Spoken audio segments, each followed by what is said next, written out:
Hello everyone. Today, I want to talk about the struggles attractive men have. And we're going to talk about one particular struggle. This is very common, and most men actually are not aware of this because they were not taught that this is something they have to navigate. Women are often warned that other women may become jealous of them, but men don't receive the same kind of guidance. As a result, when another man becomes unusually competitive, resentful, or jealous, a man may automatically blame himself. He might think, maybe he's just having a bad day. Maybe I did something wrong. Maybe I'm not performing well enough at work. But sometimes, there's another psychological dynamic at play: envy, jealousy, competition, or even a desire to imitate the person they perceive as more successful. This can affect men in relationships, friendships, and especially their careers. Workplace jealousy is surprisingly common. A boss might take credit for an employee's work, minimize his accomplishments, or deliberately prevent him from receiving recognition. Yet the employee may simply accept it because he assumes that's how things are supposed to work. He might think, there's nothing I can do. I don't understand why he's treating me this way. Sometimes, the answer is simply that the other person feels threatened. Recognizing that possibility can change how you see yourself. If you're capable of doing your boss's job, perhaps you are more competent than you've given yourself credit for. You may even be capable of finding a better position somewhere else. The important thing is becoming aware of your own abilities rather than automatically assuming someone else's behavior proves that you have done something wrong. And so, the first one is that you have a particular area in which you're extremely competent. Even if you don't believe anyone is jealous of you, competence has always played an important role in male psychology. It connects with evolutionary psychology, social psychology, status, competition, and the way groups function.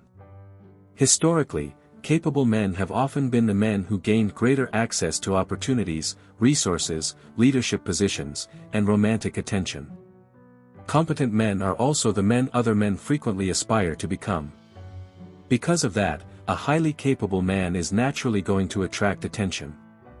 And sometimes, that attention won't be positive. Another man's jealousy can come from the perception that you represent competition.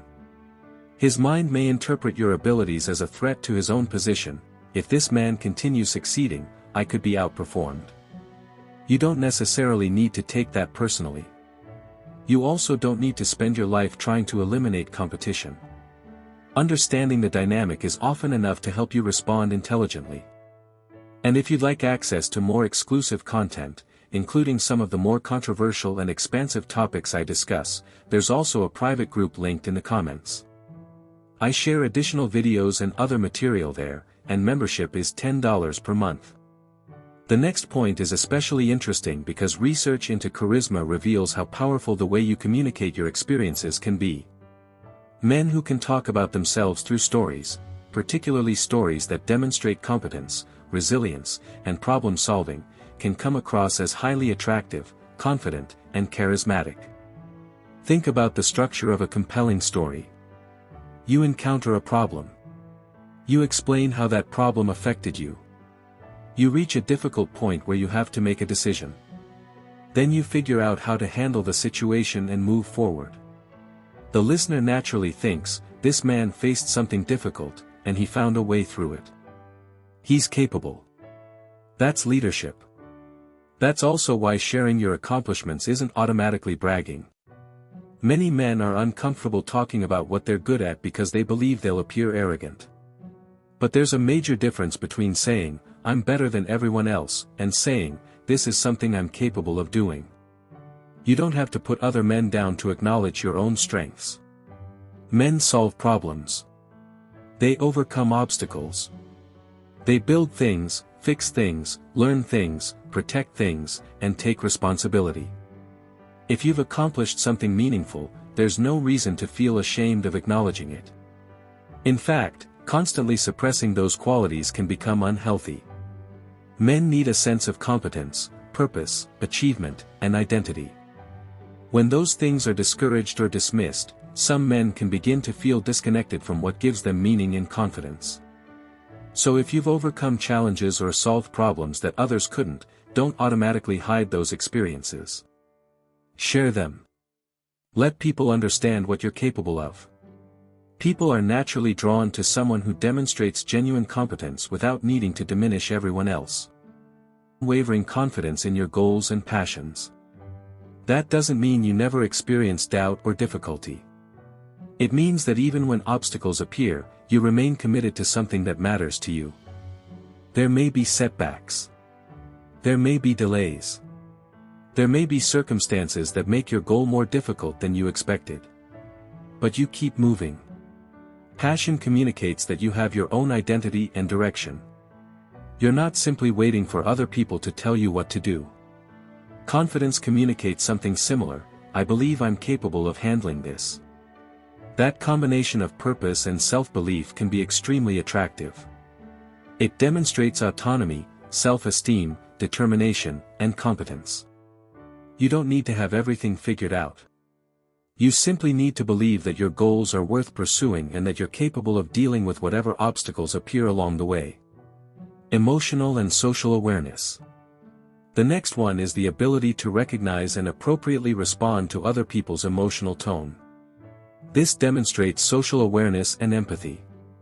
And here's where people sometimes misunderstand the concept. You don't have to be an extremely loud, cheerful, or outgoing man to have strong social awareness. A quiet, reserved, or stoic man can be emotionally intelligent too. It's simply about recognizing what the situation requires. For example, imagine your wife is upset and crying. This probably isn't the ideal moment to start complaining about some unrelated irritation, such as the fact that she keeps leaving the towel on the floor. You recognize the emotional state she's in and adjust your response accordingly. You might simply say, "I'm sorry. Thank you for telling me," while lowering your voice and giving her the emotional space she needs. That's not weakness. That's awareness. The same principle applies when another man becomes aggressive. You don't necessarily have to respond to his anger with anger of your own. Instead, you can recognize what's happening and think, this person isn't being reasonable right now. I don't need to participate in this. You can step back. You can end the conversation. You can establish a boundary. That's emotional control combined with social awareness. You understand the other person's emotional state without allowing it to dictate your own behavior. And that combination, calmness, awareness, empathy, confidence, and boundaries, is extremely powerful. You don't have to dominate every interaction. Sometimes real strength is recognizing that a conversation isn't productive and having the confidence to walk away from it.